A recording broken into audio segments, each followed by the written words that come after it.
வணக்கம். தமிழ் ஃபுட் கார்னரில் இன்னைக்கு முள்ளங்கி பொரியல் பண்ண போகிறோம். முள்ளங்கியில் லேசான ஒரு வாசனை இருக்கும். அந்த வாசனை ஒரு சிலருக்கு பிடிக்காது. இன்னைக்கு நம்ம அந்த வாசனையே தெரியாத அளவுக்கு எண்ணெயிலேயே வதக்கி நம்ம இந்த பொரியலை பண்ணியிருக்கோம். டேஸ்ட் ரொம்ப நல்லா இருக்கும். இப்போ இந்த பொரியலை எப்படி பண்ணுறதுன்னு பார்க்கலாம். இந்த பேனில் 3 டீஸ்பூன் எண்ணெய் சேர்க்குறேன். எண்ணெய் சூடாயிடுச்சு. 300 கிராம் முள்ளங்கியை நல்லா வாஷ் பண்ணிவிட்டு தோல் சீவி இந்த மாதிரி சின்ன சின்ன துண்டுகளாக கட் பண்ணி வச்சுருக்கேன். அதை இந்த எண்ணெயில் சேர்த்துட்டு எண்ணெயிலே நல்லா ஒரு பரட்டி விட்டுக்கலாம்.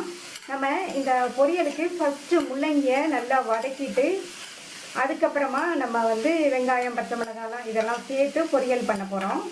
இந்த மாதிரி பண்ணால் பொரியல் டேஸ்ட் ரொம்ப சூப்பராக இருக்கும். நல்லா இந்த மாதிரி ஒரு தடவை பரட்டி விட்டுட்டு இதுக்கு தேவையான அளவு உப்பு சேர்த்துக்கலாம். உப்பு சேர்த்துட்டு நல்லா இந்த மாதிரி ஒன்றா மிக்ஸ் பண்ணி விட்டுட்டு இந்த முள்ளங்கி 3/4 பங்கு அளவுக்கு வேகிற அளவுக்கு நம்ம எண்ணெயிலேயே வதக்க போகிறோம்.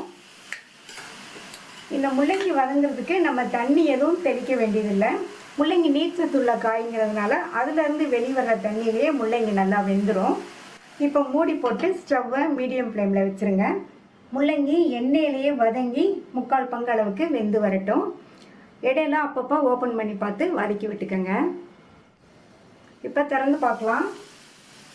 முள்ளங்கி எண்ணெயிலேயே வதங்கி 3/4 பங்கு அளவுக்கு வெந்திருக்கு. நம்ம இந்த மாதிரி எடுத்து லைட்டாக ப்ரெஸ் பண்ணி பார்த்தாலே தெரியும்.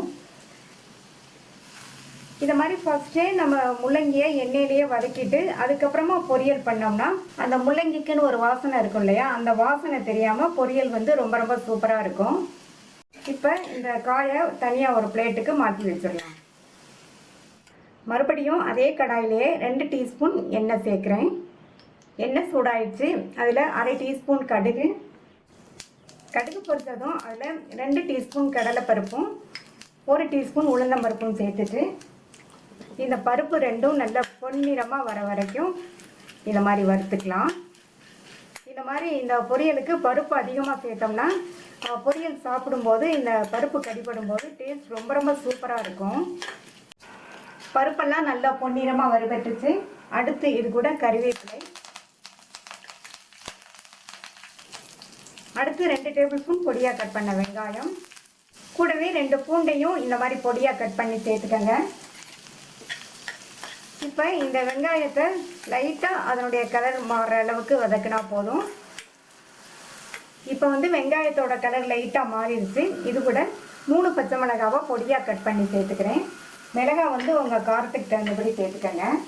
இப்போ பச்சை மிளகாவை சேர்த்துட்டு மறுபடியும் லைட்டாக ஒரு தடவை இந்த மாதிரி வதக்கி விட்டுட்டு முள்ளங்கி வேக வைக்கும்போது உப்பு சேர்த்தோம். இப்போ இந்த பச்சை மிளகாய் வெங்காயத்துக்கெல்லாம் கொஞ்சமாக ஒரு 1/4 டீஸ்பூன் போல் உப்பு சேர்த்துக்கலாம்.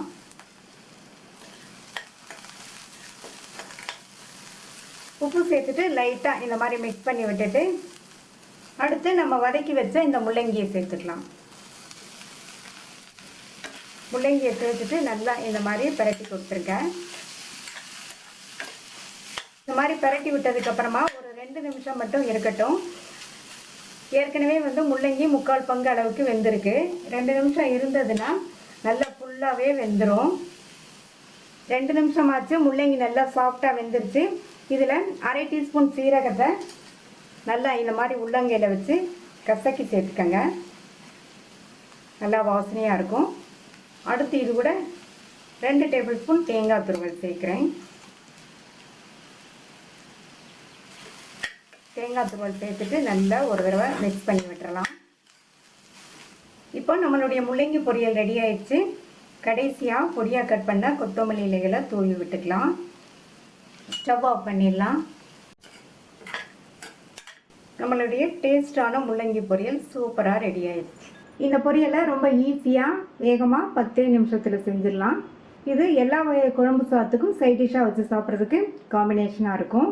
நீங்களும் ஒரு தடவை இதே மெத்தடில் முள்ளங்கி பொரியல் ட்ரை பண்ணி பார்த்துட்டு உங்கள் கமெண்ட்ஸை சொல்லுங்கள். தேங்க்யூ.